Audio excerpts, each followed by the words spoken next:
Environment Day. I wish you all a happy World Environment Day. Friends, this year the theme of the World Environment Day is Celebrate Biodiversity.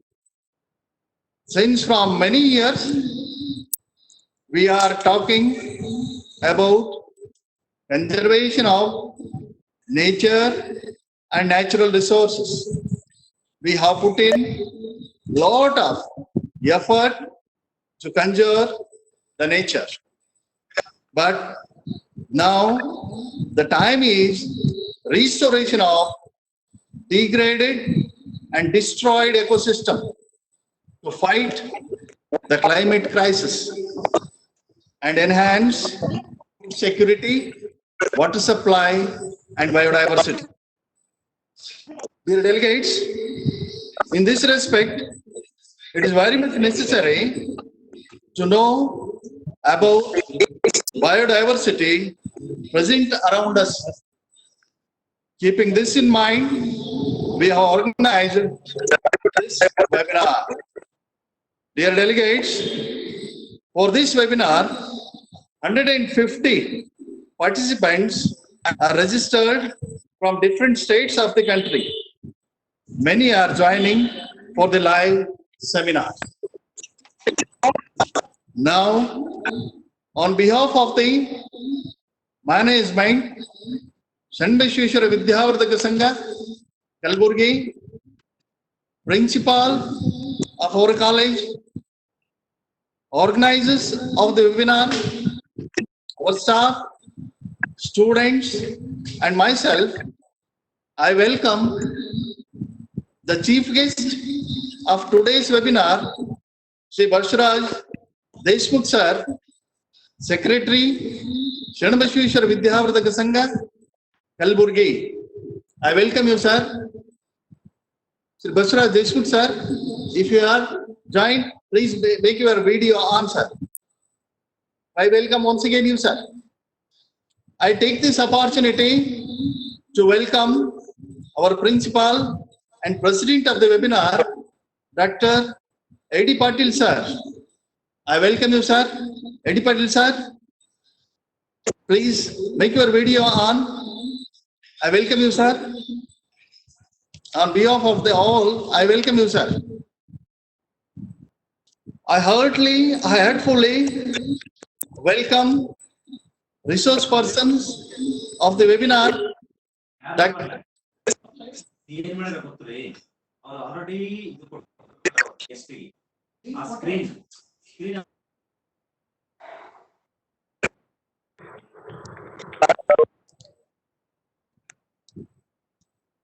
Hello.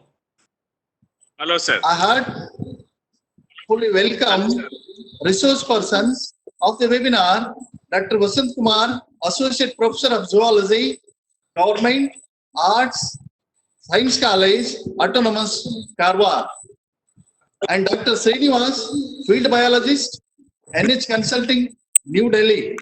I welcome both of you, sir.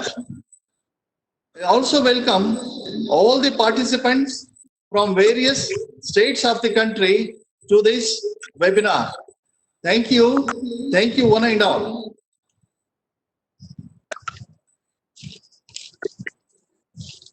Hello. Hello. Hello. Hello. Hello. Hello, sir. Vasant Kumar, sir. Hello, sir. Vasant Kumar, sir. Am I audible to you, sir? Vasant Kumar, sir.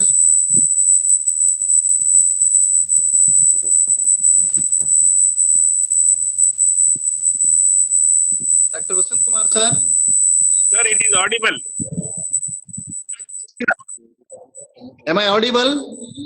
Yes, sir. Yes. Yes. Yes. Now, I request our principal, Dr. A.D. Patil, sir, to say few words about the seminar. Dr. A.D. Patil, sir. Dr. A.D. Patil, sir. Good morning, everyone. Hello. Good morning. Dr. A.D. Patil, sir. So, Patil sir, you are audible me? Hello. Yes, sir. Yes, sir. Yes, sir. You are audible, sir. Continue, Patil, Moving sir. lotus feet of Lord Sharanabasveshwara, remembering in my heart our encouraging President, Dr. Pujya Sharanabaswappa Appaji, today's chief guest, Sri Basavaraj Deshmukh Sarji, resource persons, Dr. Vasant Kumar, Dr. Srinivas, IQAC coordinator Patil, convener Dr. Suresh, participant professors and students. As we are celebrating the World Environmental Day today, on this eve, we organized a national webinar on biodiversity of Karnataka. World Environment Day is one of the biggest day of recognition for encountering people worldwide to save and protect our environment from different environmental challenges the world is facing today. Hello. The World Environmental Day is today, as our IQAC coordinator said, it is celebrate biodiversity. Biodiversity is variation of Earth's terrestrial, freshwater and marine species as well as their habits. Biodiversity is vital to survival of all life on Earth. It also provides us with food, water, and resources, as well as services such as climate control, pollination, flood mitigation, and cycling of nutrients. I will not speak much on biodiversity because we have two eminent resource persons to give much knowledge on this.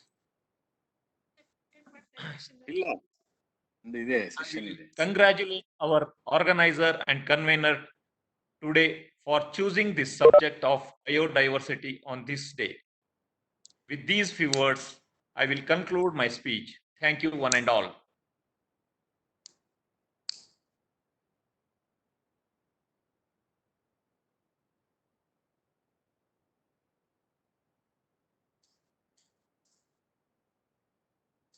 Shivkumar, sir. Principal A.D. Patil, sir. Now, I request our first resource person, Dr. Vasant Kumar, sir, to deliver his talk. But before, with the permission of the chairperson, I would like to introduce Dr. Vasant Kumar. This is our resource person. Dr. Vasant Kumar,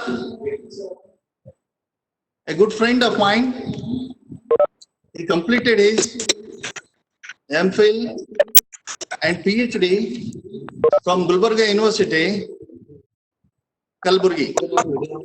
Presently, he is associated professor and head Department of Zoology, Government Arts and Science College, Autonomous Dharwad. He has a rich teaching experience of 22 years. Importantly, he is a good researcher. He has published 50 papers in both national and international journals. He has published 8 books, edited 8 books, and written more than 40 articles. Further, Dr. Vasant Kumar completed 1 major and 1 minor research project. He has 2 awards of Indian Academy of Sciences. He is the fellow of Summer Research Fellowship. With this short introduction, I hand over the mic to Dr. Vasant Kumar to deliver his talk on the marine or estuaries. Professor Vasant Kumar. Professor Vasant Kumar. Hello, sir. Sir, please carry on.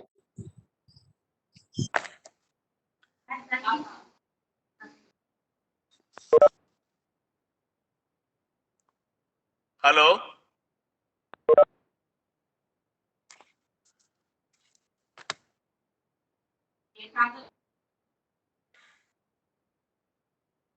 Hello.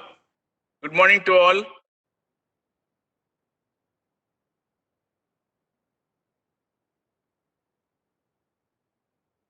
Yes, sir. Vasant Kumar, sir. Audible and you can.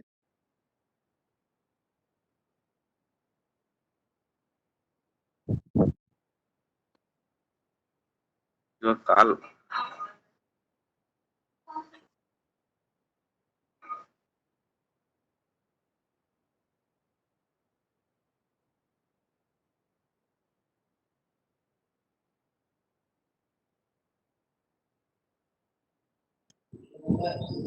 Vasant Kumar, sir. ಇಲ್ಲ Sir, ಅವರು you are audible. Sir, you are audible. ಅಲ್ಲ ಅವ್ರು mute ಮಾಡ್ಯಾರೇನು Shivakumar unmute ಮಾಡಂತ ಹೇಳ್ಬೇಕು ಅವ್ರಿಗೆ. Vasant Kumar, sir. Sir, please make your mic unmute condition. And further, I request all the participants to keep their audio and video in mute condition. It is disturbing. I request once again all the participants to mute their audio.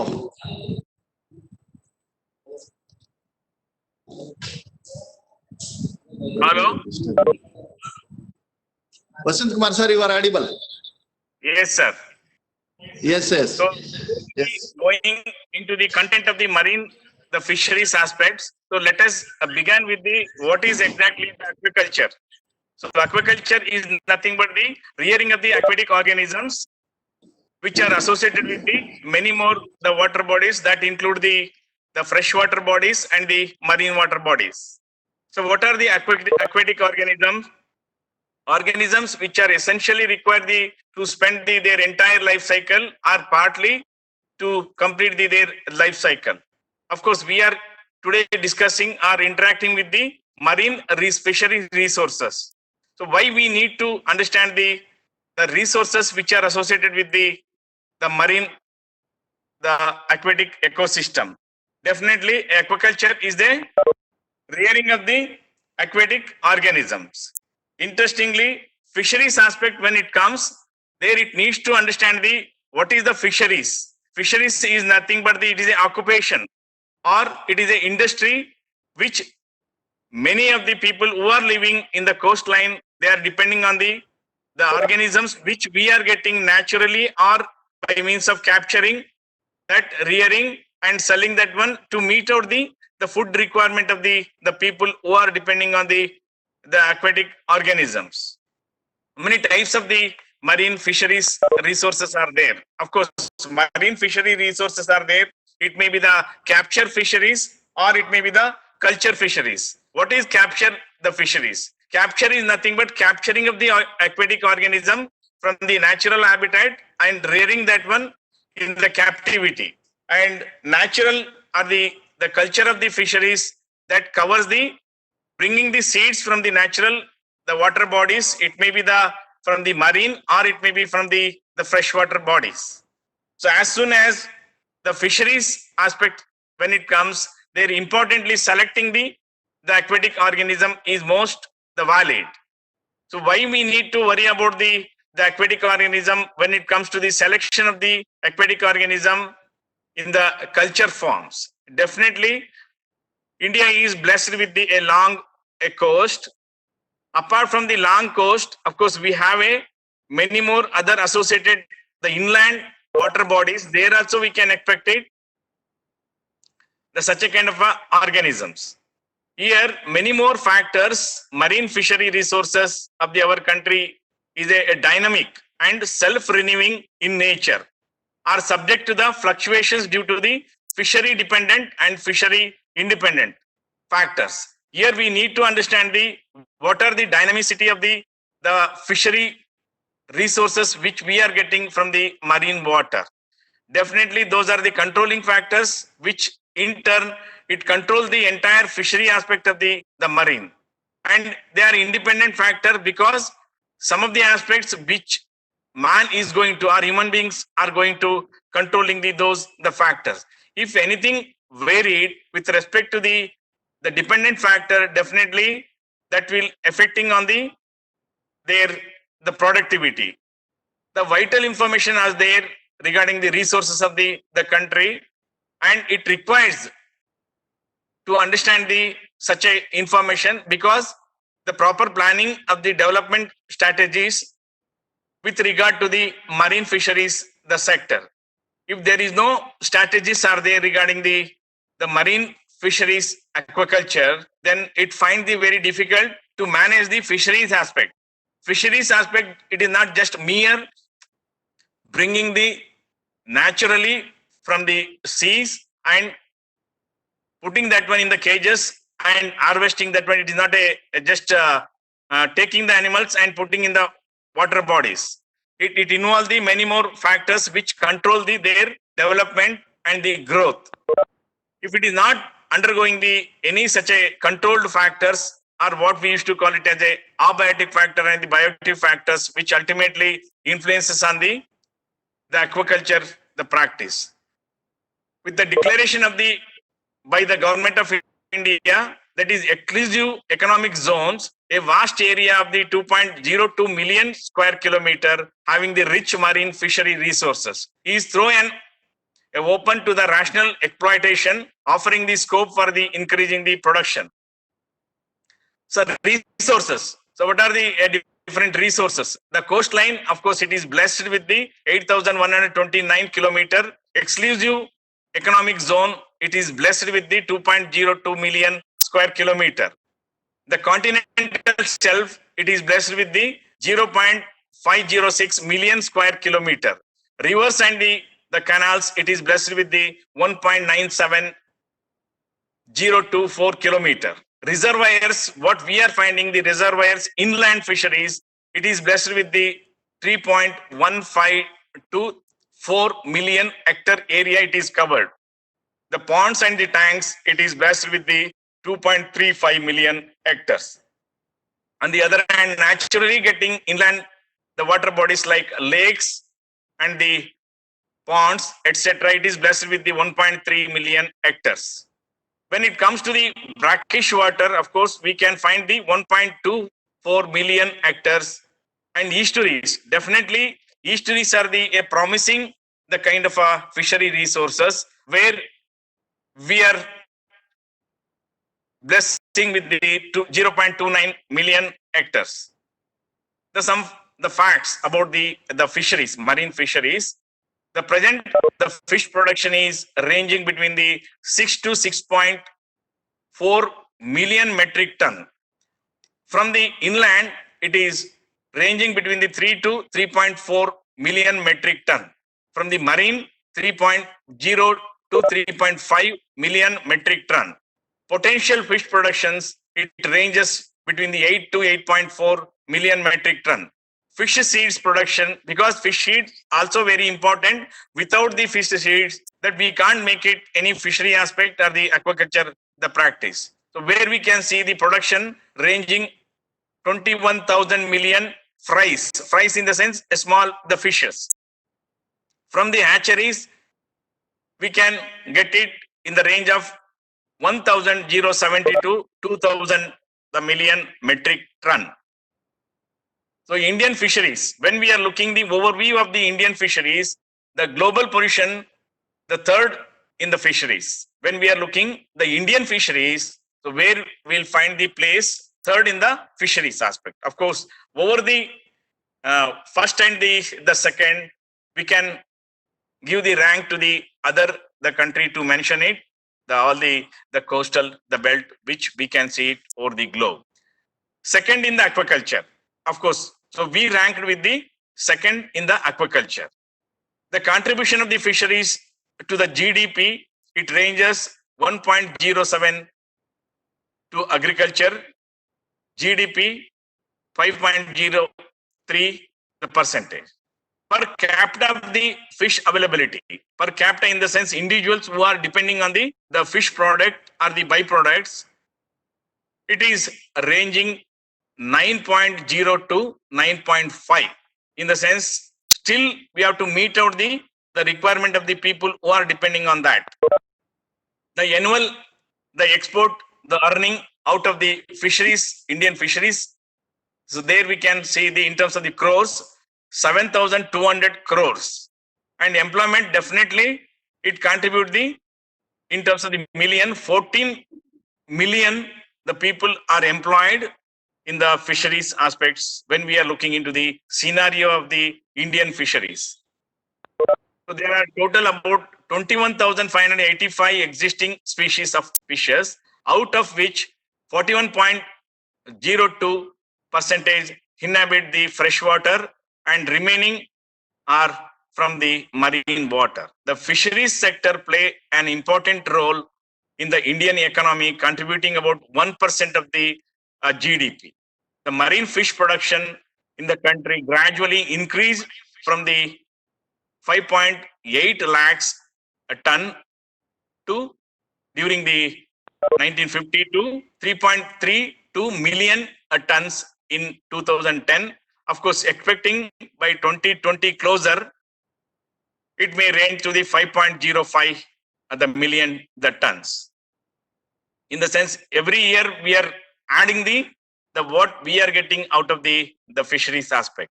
Of course, exploitation of the such a kind of resources, when it is not following the scientifically, in the sense there we need to follow the scientific method also.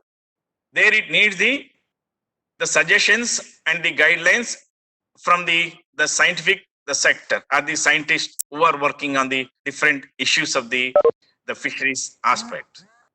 Of course, the gross revenue from the marine fish landing during the 2009 to 10 in terms of the landing centers prices was estimated as 19,753 crores according to the data of CMFRI, Central Marine Fishery Resources Information. They are giving the data every year. As per the 2011 data, it ranges 19,750 crores, which is contributing toward the export of the fishes or the aquatic organism. The total fisher folks in the sense fishermen who are depending on the totally on the fishery aspect, population of the country is ranging 3.52 million, having the 0.72 million active fishermen according to the CMFRI 2010 bulletin. There are about 239,000 fishing crafts engaged in the marine capture fisheries. Crafts in the sense, as we know that crafts which are used for the other purposes also, when it comes to the fisheries aspect, these are playing the very vital role. Fishing crafts engaged in the marine capture fisheries, of which 59,000 are mechanized crafts and 76,000 are motorized, and rest is non-mechanized, the boats they are using for the fisheries aspects. The mechanized the sector, so where we are seeing the nowadays people are using the modernized equipments to catch the fishes from the marine habitat. So there are about 29,000 travelers boats are there, through which fishing is concentrated mainly in the depth, the zone up to the 1,000 100 meter to the 1000 meter deep sea. Travelers operate up to the 400 meter depth zone. In the sense, when we are looking into the vertical section of the marine ecosystem, definitely there we are getting the different depths with the different ranges of the continental ranges. It ranges between the 100 meter to the 400 meter depth in the zone, in the sense vertically. The multi-gear capture fisheries of the India estimated provisionally at 3.02 million during the year 2010, and that shows the decreases about the 1.31 tons compared to the data for 2009. And when it is compared to the present 2019 and 20, there it is again showing the declining in the capturing of the fishes, either naturally or in the captured the fisheries. The West Coast accounted for about 55,000 of the total landings of the marine belt, what it is blessed in the Karnataka. Of course, Karnataka coast, West Coast, it is ranging about the 55% of the total the landings. East Coast, it ranges about the 45% of the total the coast, which is contributing toward the fisheries aspect or in the production of the fishes. The pelagic fin fishes constituted about the 55% of the demersal and 26% from the crustaceans and 14% from the molluscans of the total landings. Of course, we need to understand the fisheries aspect in the sense which we are getting. It is not only from the fishes, but also from the other aquatic organism, that to name it, even the molluscans, crustaceans, and even the weeds also, seaweeds. As we know that the seaweeds nowadays, they are using that one for to prepare the food, also to extract the alkaloids from the seaweeds. How scientists they are working on that. The mechanized sector contributing about 73%, and motorized boat, it is contributing about the 25%, and rest is 2% of the total the catch. The West Coast, where Carver is falling in the West Coast only. West Coast accounting for 55% and East Coast 45%. We understood the contribution of the fishery aspect. To name it, oil sardines, of course, is a very common fish, commonly getting Sardinella. The scientific name is the Sardinella. Remained as the most important, the single species contributing about 13.1% of the total marine fish landing in the country.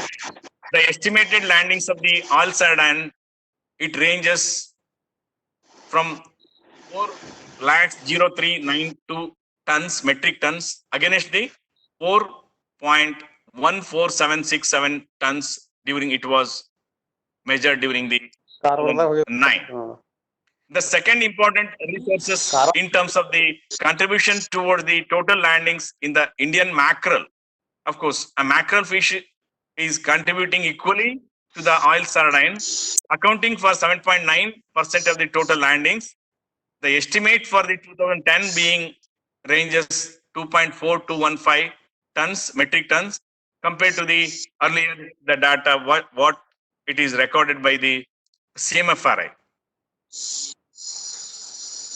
The estimated landings of the other important resources are the prawns. Of course, prawns ranging in terms of the fisheries aspect, 2.17858 tons, metric tons, that is 7.1% of the contribution from the fisheries aspect, the prawn. Then the rest of the cephalopods, as I said already, apart from the fin fishes,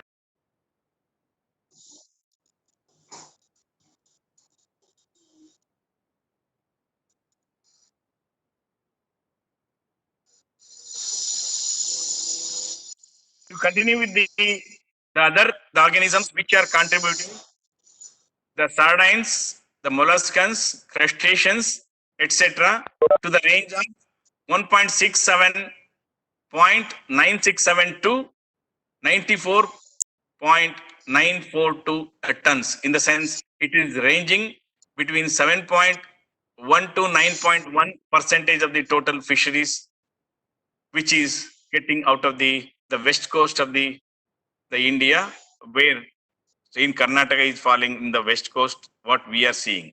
The other important resources were the prawns, cephalopods contributing 7.1, 5.4. The rest of the southeast regions consisting of the from the Andhra Pradesh, Tamil Nadu and the Pondicherry, it ranging between the 27% of the total the catches of the fishes. From the southwest region comprising Kerala, Karnataka and the Goa, it contribute about the 31% of the total fisheries annually. The Karnataka recorded an all-time highest fisheries catchings from the marine, ranges 3,32.311 metric ton of the marine fish from the landing centers during the 2015. It increased the landing of the molluscans, especially the cephalopods. Of course, as we are hearing, and demand is there. As we know that demand is there, in the sense, definitely the people, they are expecting that one either of the form, either cultured or capturing it from the natural, the water bodies. Mackerels, of course, 41.8% as compared to the previous year data.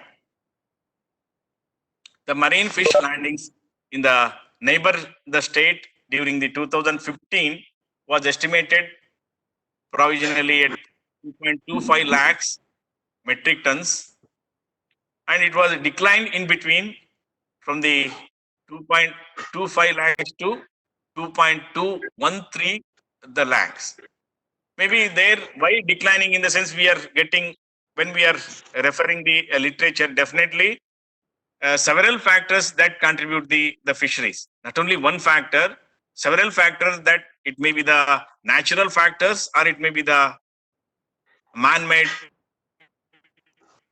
the factor or the anthropogenic activities. If something goes wrong during handling the aquatic organism in the capture fisheries, definitely that is going to affecting on the production of the total the fishes what we are getting it from the different the sources.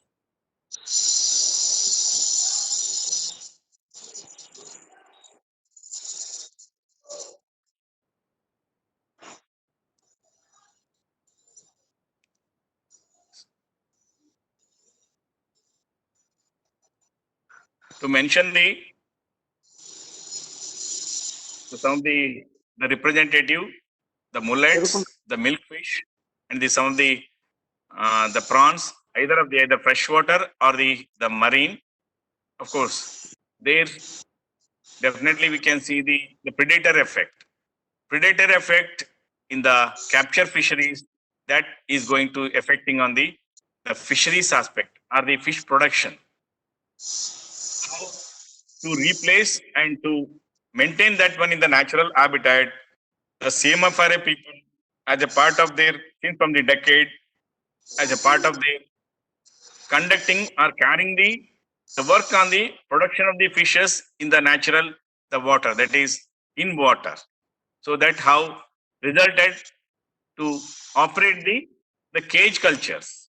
Cage culture is also contributing 1.5 metric ton to the 2.01 million metric tons, which is going to contributing out of the cage culture. So that's fish production from the brackish water alone about equal to the total fish production of the India, which is present ranges between the 1.9 million metric ton to the 2.5 million the metric tons.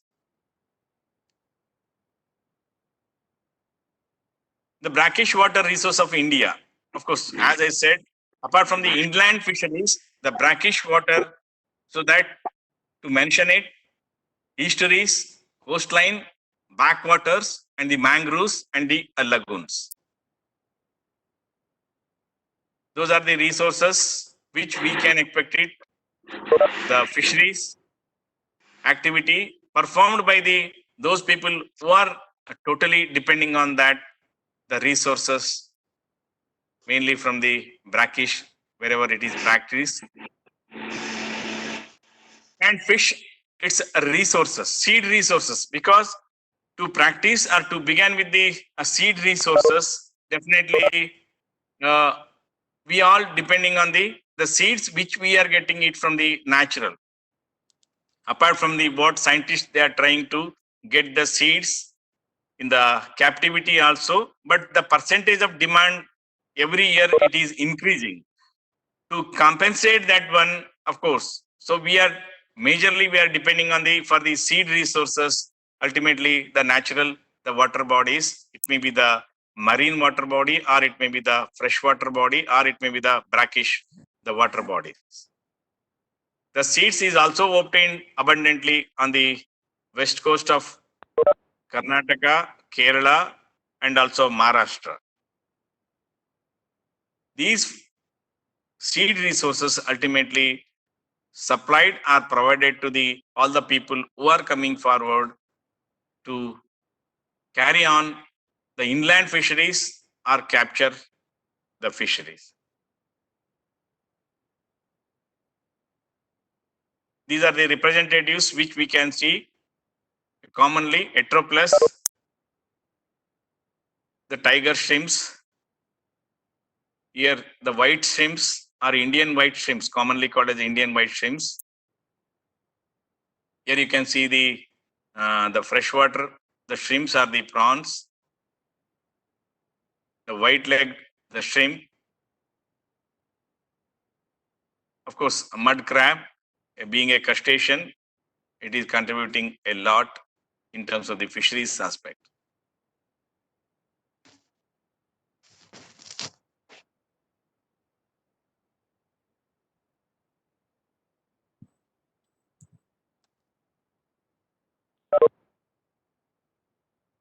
So with these few words, I'll conclude my talk. So fisheries is a kind of industry which all the people are directly or indirectly, they are depending on these resources.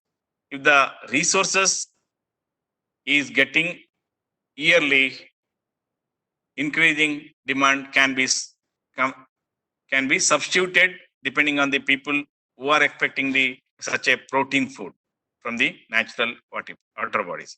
Because of that, so we need to understand the diversity of all the fishes which are distributed around us, and to maintain their very healthy condition is prime importance in understanding what we call it as the health of these aquatic water bodies. Thank you, one and all. Thank you, Professor Vasant Kumar. Sorry, thank you, Hello, sir. Vasant Kumar, sir. Thank you, sir. Sir, can you make your Thank you. video on? Sir, please make your video on, Vasant Kumar, sir. Yes, sir. I'm on Yeah. video only. Dear participants, due to technical problems or network problem, we could not show you all the slides prepared by Dr. Vasant Kumar, sir. Feel very sorry for that. Now, we'll go ahead to the next section.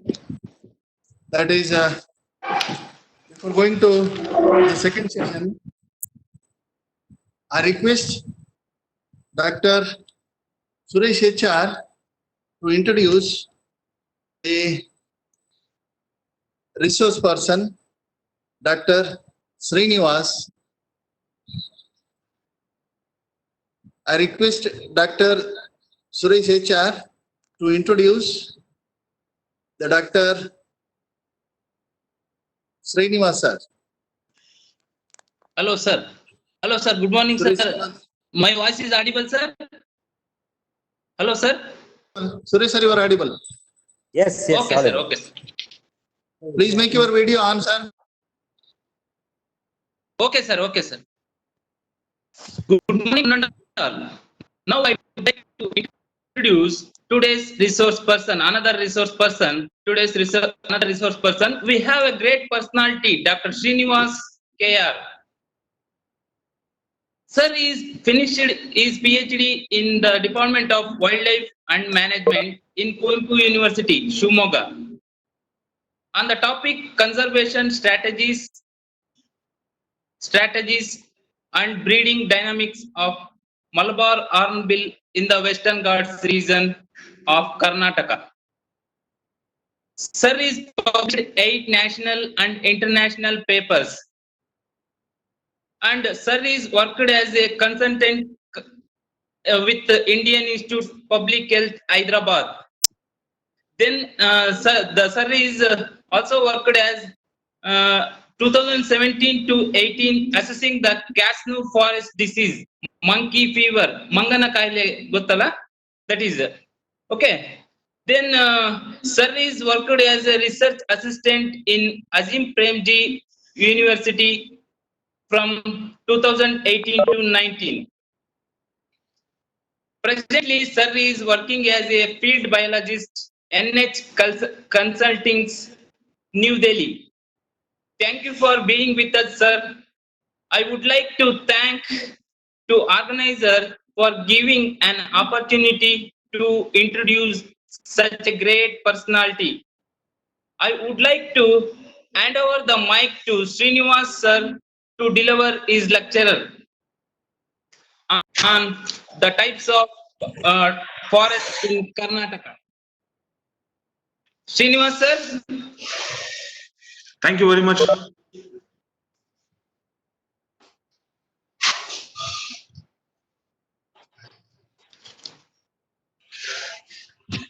Hope I am audible to you people.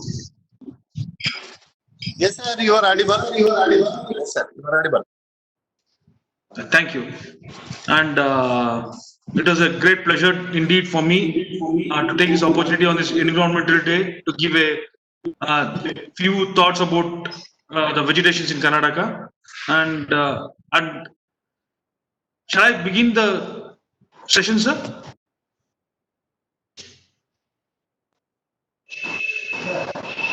Srinivas, sir.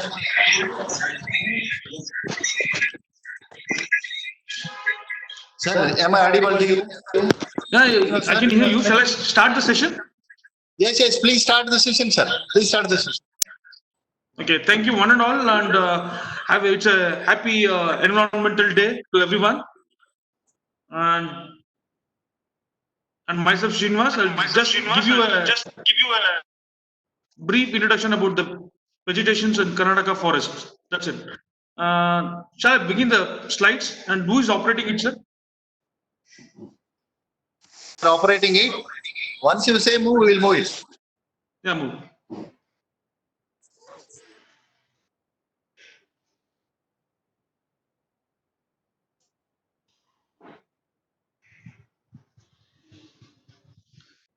When we look at the history of Indian civilization and the forest records, and Indian civilization is very too old, but the records are not that much clearer. Only when Alexander, when he invaded our India, then the physical geography was recorded by the Western. So apart from that, Chandragupta Maurya also gave importance to it, and we can hear some Dandakaranya and Nandavana in the epics of Mahabharata, Ramayana too. So Chandragupta Maurya just recognized the importance of the forest and also appointed some officials also. This was the history, and later Ashoka gave importance to forest, like planting trees. And I hope I'm audible to everyone. Srinivas, sir, you are audible. Thank you. Yes, you're audible. And later, when the Muslim invaders, they not gave much importance to the forest, but apart from Akbar, nobody did this thing because most of the civilization was settled in the forest. They cleared the forest, so deforestation happened during this invasion's time. And later, when Britishers came, what we call a systematic way of exploiting the forest happened, like for timber poaching or timber harvesting. It is not poaching. Thank you. Okay, shall we move to the next slide? It's about the history. A brief history it is.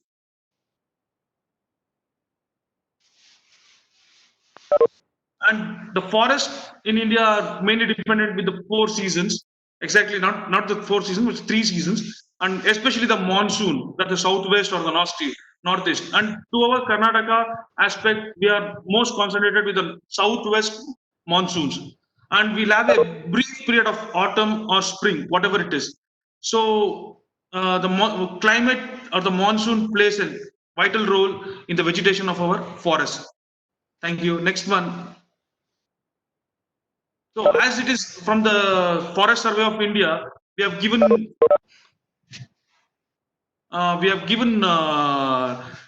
place of a less than the average national, I mean, like the forest cover in the country. But we are doing a great in gaining the forest year by year. And as it is recorded that Madhya Pradesh has the highest recorded forest areas. And percentage wise, Andaman and Nicobar tops the list. Next slide.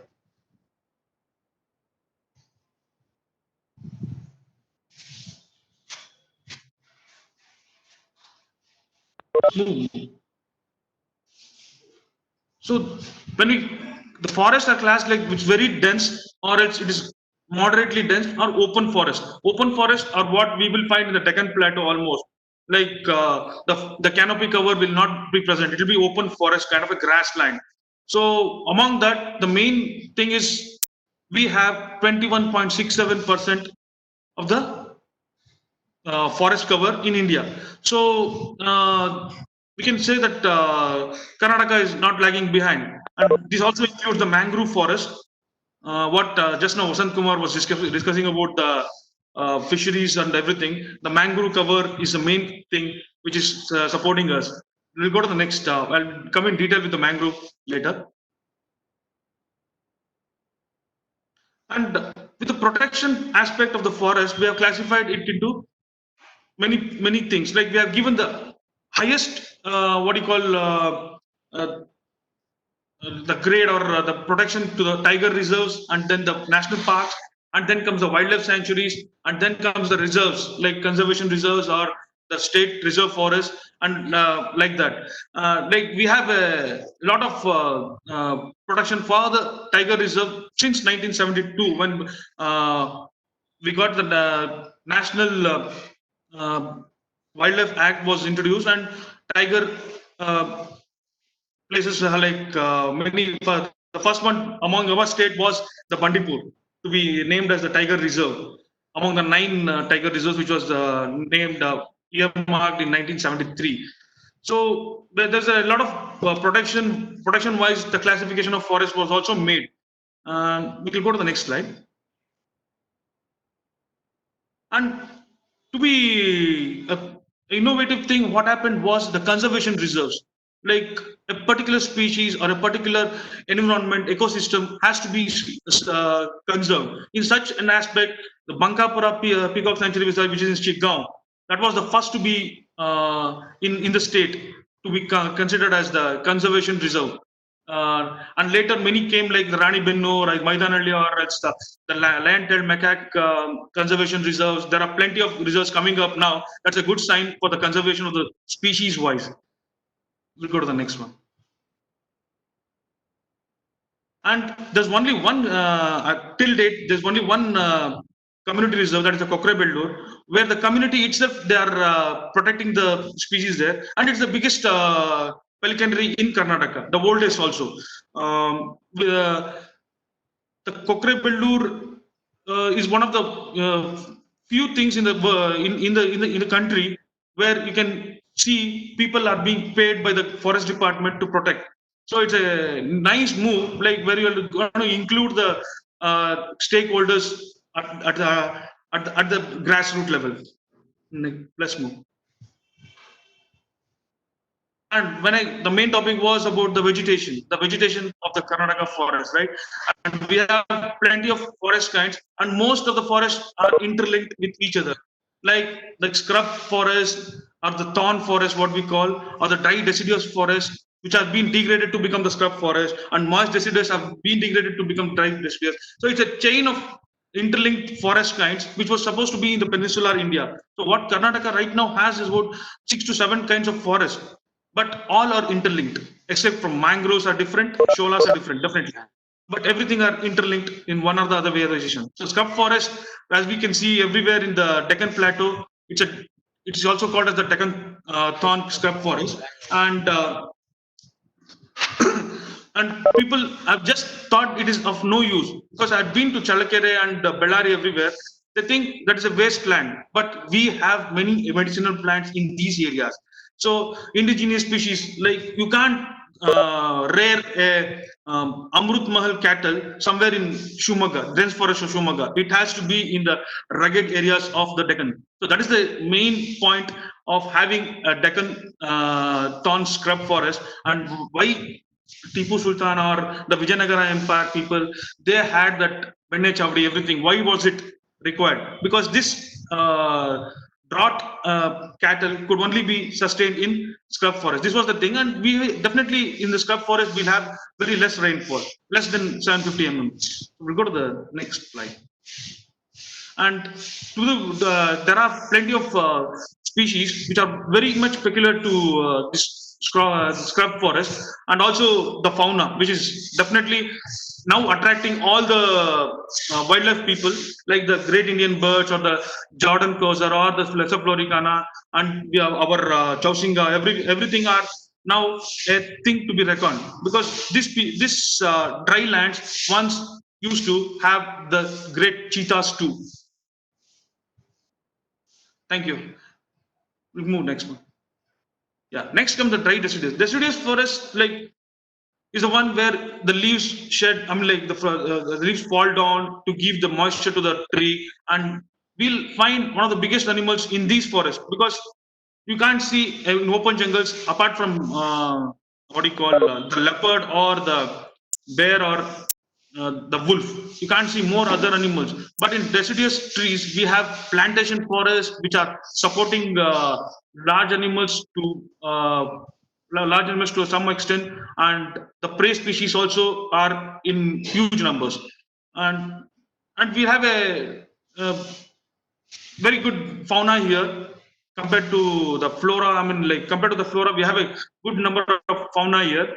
The flora is very common with dry deciduous, and coming up, what I'm going to talk about the moist deciduous. Go to the next one. So this elevation of the moist deciduous is its temperature will be always more than the soil will be moist throughout the year, even in the driest summers.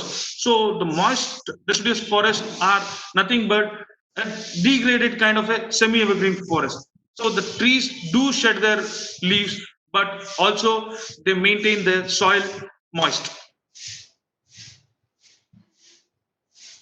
We'll move on.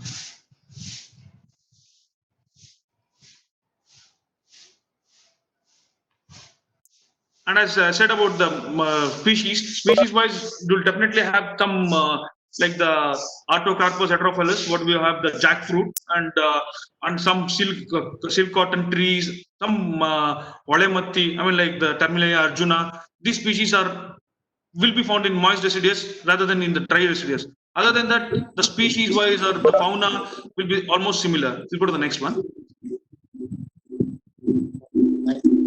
And semi-evergreen. This is the peculiar kind of a forest where we find both deciduous trees as well as the evergreen trees. So there are some species. What I want to share with you people is there are some species of deciduous trees which won't shed their leaves in evergreen forest, but they shed their leaves in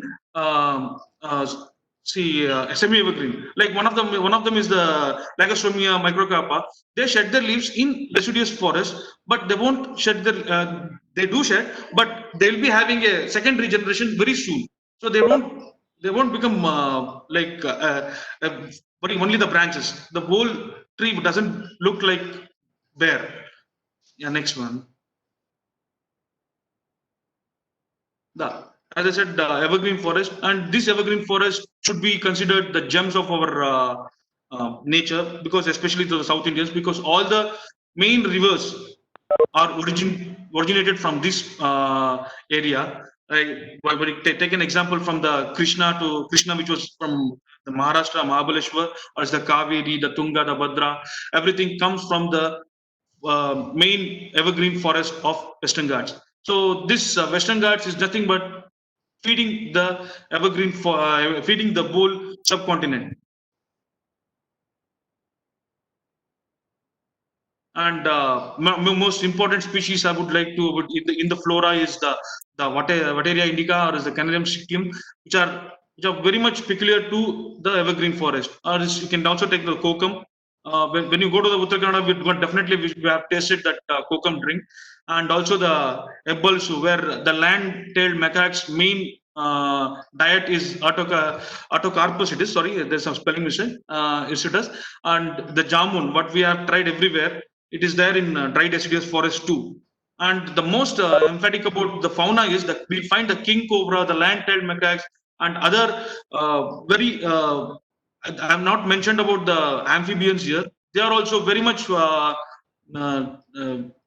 endemic to evergreen forest, and we find a lot of endemic species in Western Ghats from this evergreen forest. And finally, I want to say about the mangrove forest, like they have the most typical kind of environment where it is very difficult for any other plant other than the mangroves itself to sustain. The true mangroves definitely are one of the main what do you carbon sink of the world, you can say, or else we are the protector of our seashores, we should say, because they are surviving in such a harsh condition where you cannot you can't expect a salt or 12 hours the roots are drowned and they're still existing. It's a remarkable nature what we can find in mangroves. And moreover, we in the western coast, on the eastern coast, compared to the eastern coast, the western coast are more intact with the mangroves, and so we find not that much FSRs happening, even though in due to the monsoons or the cyclones. We'll go to the next slide. And these are the main few species of flora which are found in mangroves. Those are considered as true mangrove forest also, and also the what you called the half mangroves, which are also found apart from mangroves also. But the Rhizosphaera, they are all the true mangroves of mangrove, true trees of the true mangrove forest trees there. And in the fauna, definitely the crabs and the crustaceans, what Vasant Kumar said, they are the main thing which survive in, and also gives other larger species to thrive on. Yes. And finally, we come to the Shola forest, where it's a complex kind of a forest. It is where you'll find a evergreen forest and a grassland lying together. In the valleys, you'll find the grassland, and on the slopes, you'll find in the valleys, you'll find a dense forest, that is a evergreen forest. On the slopes, you'll find the grassland. The grassland is typical that it has next slide. You'll just get a points there.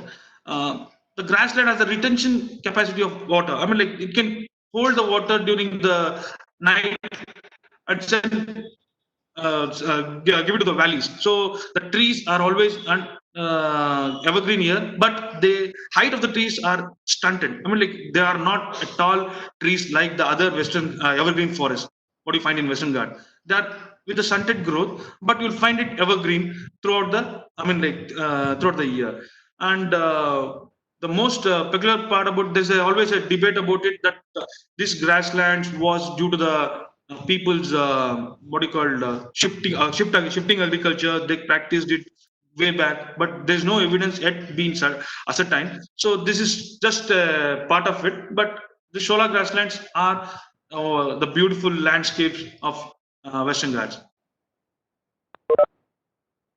And what are the prospect and current trends? As we know, because I'm staying in a place where the virus of KFD, that is Casnur forest disease, is epidemic. Every year we are seeing more than corona in our district itself, cases of KFD. This happened from 1957, and what we environmentalists and other research people think is due to the improper practice of planting acacias and changing the habitat of the Western Ghats, and due to the Mysore paper mills or something like that, we have changed the whole aspect of Shumaga or the other areas. This Casnur forest disease originated from 1957 till now. We have vaccination, but people are not aware from it.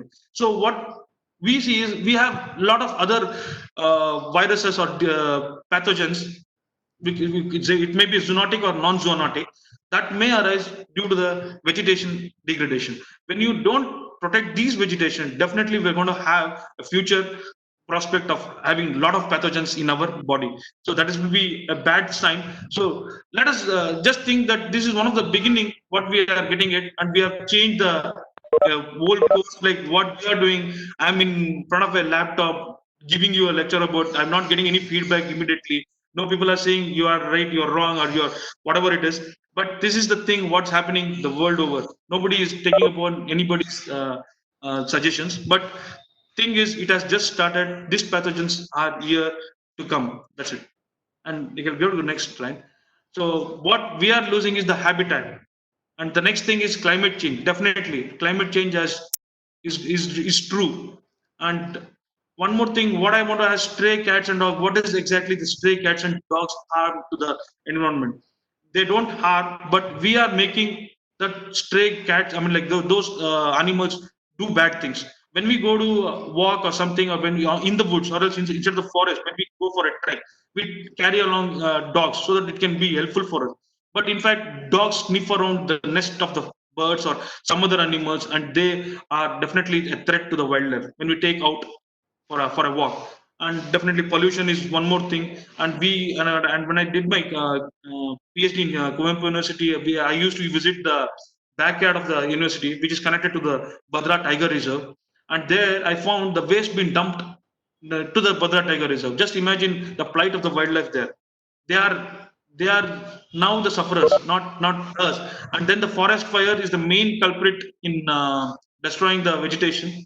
People say putting fire to the forest will regenerate, not really to the extent. What people have practiced is a good thing in their own farmlands, but not in the forest land. Their main idea for forest fire and logging is to clear the for dense forest and give way for the what exactly for the grazing land. And fertilizer or pesticides, you people also know how much pesticide we are going to use when we want to grow ginger or a pomegranate. So these fertilizers and pesticides have definitely contaminated our groundwater too, and also the species surviving on it. And the hunting and exploitation. And during this lockdown, there was a survey went on where people have started to hunt around a lot now because of the lockdown. And this is a bad sign indeed. And there are lesser known threats which you people can identify in your urban areas too. We'll move to next one. And this is the species what I worked on. And this is a remarkable species. It's called as the Malabar pied hornbird, Anthracoceras coronatus, and it is very endemic to India and Sri Lanka. And on the right side is the male, on the left side is a pair, where the below hornbill is a female. They are paired for life. They are so much sincere to their love that they stay together for their life.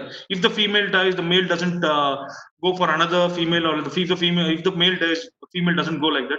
They because most of the time they don't go, but they survive to an extent, and they are definitely they will come to an end. And what happened is next. They are always frugivorous, and they always go near to the human habitation only. Like what do you call the Attimara, Gonimara, whatever the ficus species, what we find, its main diet, 80% of its diet consists of those ficus only. And people have a blind belief, and also they considered it as a trophy of killing it and keeping its head or something like that. It was found in one of the hunter in Shumaga only. he has poached that animal, thinking drinking the water from his cask will be very will keep him very healthy. Excuse me. Please next slide. And definitely there's a chick found in the nest where the mother and father have been killed or have died. The chick also died of the hunger. And this is a bad scenario because when and the remarkable nesting process of these hornbills, all the hornbills does is the female enters the nest and seals her nest. The male has to provide the food till 3 months. Until the chicks doesn't become big, the female doesn't come out, and she will come out with bare skin. Even her feathers have been molten. So the male is the has the burden to feed both the female and the chicks. So this remarkable thing happens not in all species, only in hornbills. Please. Next. And forest fire are the most of the times we find that this nest have been spoiled by the forest fire. And to be frank, there is no natural forest fire. Very rarely it happens due to thunderstorms or rumbling of the stones in summer. But 99% all the researchers believe that it is due to the human induced forest fire. It is. Next. And this is another bad practice. We can see one of the flagship species of the Western Ghats, especially the Malnadu or the Uttar Kannada. It's lion-tailed macaque. It is, and they have you can call them whatever biscuit it is, but feeding they have become so much adaptable to humans that they have forgotten the way of forest. So this is a bad practice what we are doing, and we'll definitely, if they come onto the road, we'll definitely looking at them once is fine. But during night or some other time when you are on a hurry, they come to your bike, I mean your car in front of your vehicle, and they die. So what the next scenario is like we are having a lot of road kills due to this. This one is the black named hare it is, another is the mouse deer. It's a beautiful barkha it is. It's been killed by the fast moving vehicles. It's a pity thing what we can, because animals can't make out at what speed your car is coming, which is safe to cross around. So we are finding it a lot of issues with the no humps road in the forest areas. So we can't help. And people are just afraid that snakes will definitely bite them. More 90% of the time, snake doesn't bite if you leave them alone. More 90% of the bites will be mock bites, but people will kill as soon as it enters into in their premises. But you people are in fact have taken their home. We never agreed. On this environmental day, I would just say that snakes are the beautiful thing for your crops. If snakes are there, your crops will thrive. Your rodents will definitely vanish when if snakes are around. But you people have to be careful while going around in the farmland. That's for true. Thank you. And I'm not not taken a lot of time. I've been fast also. If you have any questions, please do ask.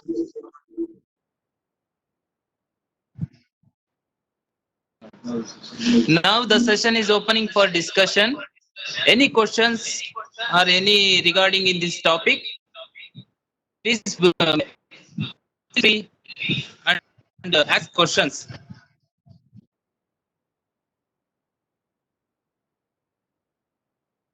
Anyone?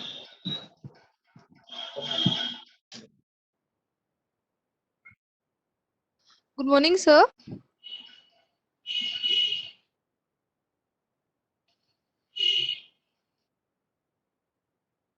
Good morning, sir. Yeah, come on. Yeah, good morning. Please come on. As you said that due to deforestation, many of the animals are dying. But as per my convenience, I will say that due to highest pollution, the plants are getting plants are getting damaged, and automatically they are shedding their leaves and they are giving their lives. What do you say on this?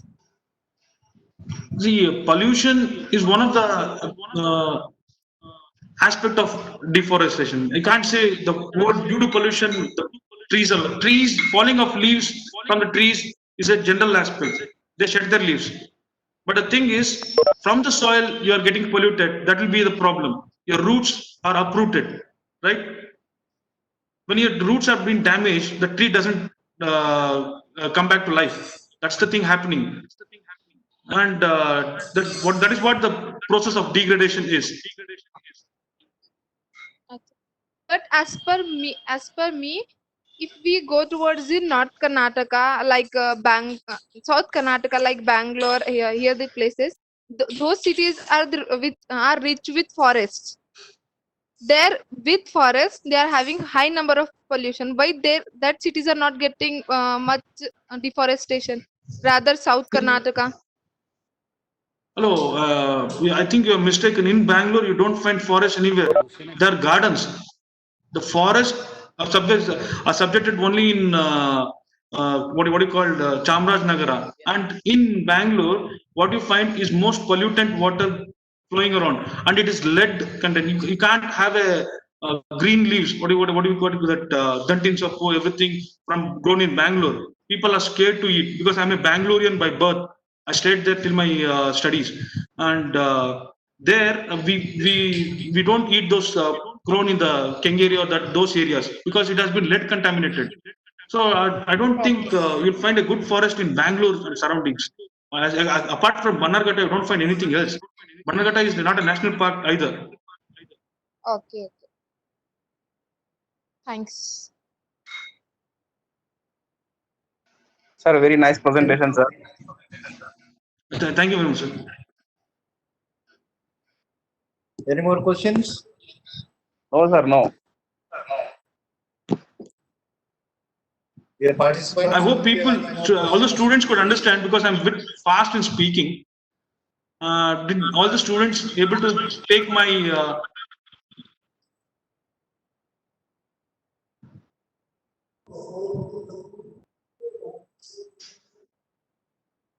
Srinivas sir. Am I audible to you?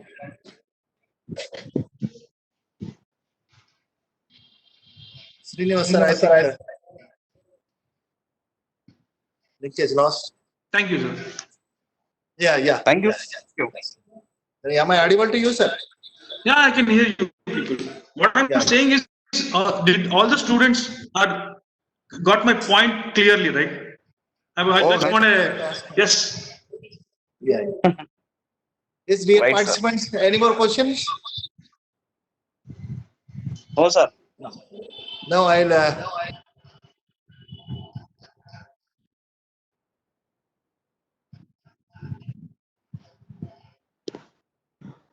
Good afternoon. So sorry. Okay, now we are at the end of the session webinar. That is vote of thanks.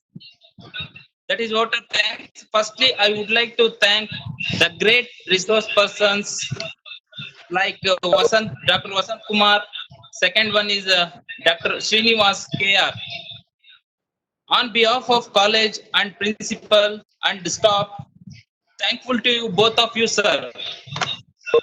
And I would like to thank our secretary, Sri Basavaraj Deshmukh, Vidyavardhaka Sangha, Kalburgi, who is the chief guest of today's function. And I would like to thank our beloved principal, A.D. Patil, sir. Thank you, sir, for his continuous support and grand success of webinar. And another one, ITAC coordinator, Dr. Shivkumar, sir, who give me the great support and his guidance and his support. I am very thankful to you, sir. And last but not the least, I would like to thank teaching and non-teaching staff and also participants. Thank you one and all. Thank you, Dr. Suresh. With this, I will announce that the webinar has come to an end. Once again, I thank all those who have participated in this webinar. Thank you. Thank you.